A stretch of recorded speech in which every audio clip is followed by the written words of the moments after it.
Untuk mengulas langkah UGM dalam memberikan penjelasan soal keaslian ijazah Presiden Joko Widodo, malam ini sudah bergabung bersama kita Dekan Fakultas Kehutanan UGM, Bapak Sigit Sunarta. Selamat malam, Pak Sigit.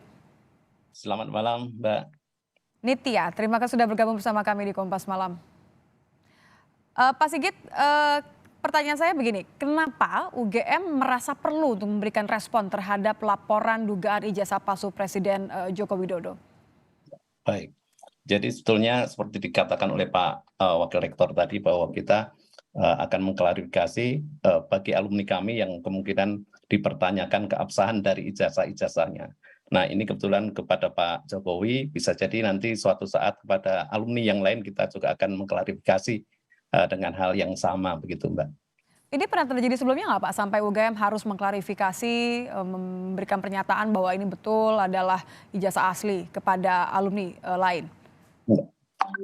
Kalau di Fakultas Kehutanan sendiri saya pernah, manakala saya dulu menjabat sebagai Wakil Dekan Bidang Akademik dan Kemahasiswaan, ada alumni kami yang kebetulan mencalonkan wali kota begitu. Mhm. Kami ditanyai beberapa hal yang berkaitan dengan keabsahan ijazah tersebut, begitu. Dan tidak bermasalah ya? Artinya memang betul ijazahnya asli? Setelah kita cocokkan dengan data yang ada di kami, semuanya asli, sehingga kita katakan bahwa ijazah yang dimaksud adalah asli, begitu. Oke, bolehkah dijelaskan kepada kami seperti apa sebenarnya proses verifikasi yang dilakukan UGM untuk memastikan keaslian semua ijazah alumni yang dipertanyakan khususnya untuk Joko Widodo?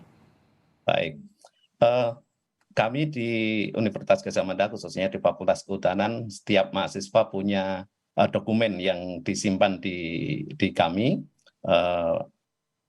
setiap angkatan, kemudian per orang begitu. Jadi dokumen-dokumen mulai dari pendaftaran, kemudian juga bahkan untuk slip pembayaran, kemudian nilai-nilai itu semua terdokumentasi dengan baik di Fakultas Kehutanan, sehingga untuk hal-hal yang seperti ini sebetulnya kalau benar asli itu sangat mudah, karena kita akan membuka dokumen-dokumen yang ada di kami, kemudian kita cocokkan yang ada di masyarakat, dan itu kita katakan sebagai dokumen yang asli begitu.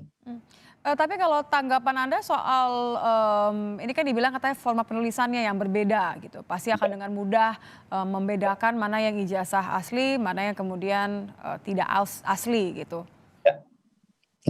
Jadi begini, Mbak, kebetulan kami sudah meneliti mengenai ijazah-ijazah kebetulan yang lulus pada tahun yang sama.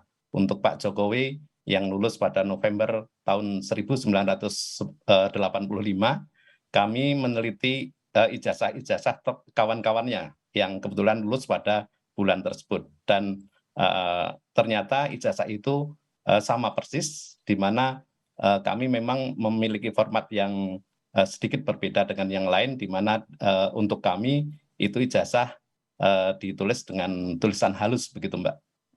Oke, berarti kalau sudah memverifikasi, sudah ada klarifikasi juga, akankah kemudian UGM melakukan gugatan mungkin terhadap mereka yang menuding ijazah Jokowi ini, palsu? Seperti dikatakan oleh Pak ahli hukum tadi, Pak Sandi, bahwa selama ini belum menyangkut UGM, artinya gugatannya menuju ke UGM, kita belum akan bersikap. Kita masih memberikan klarifikasi saja, sebatas itu. Oke, jadi tidak akan ada gugatan hanya untuk mengklarifikasi bahwa tuduhan itu tidak benar begitu ya. Jadi Betul. ijazah, Presiden Joko Widodo ini asli dan tidak seperti yang dituduhkan. Terima kasih keterangannya Dekan Fakultas Kehutanan UGM, Bapak Sigit Sunarta sudah bergabung bersama kami di Kompas Malam. Sama-sama.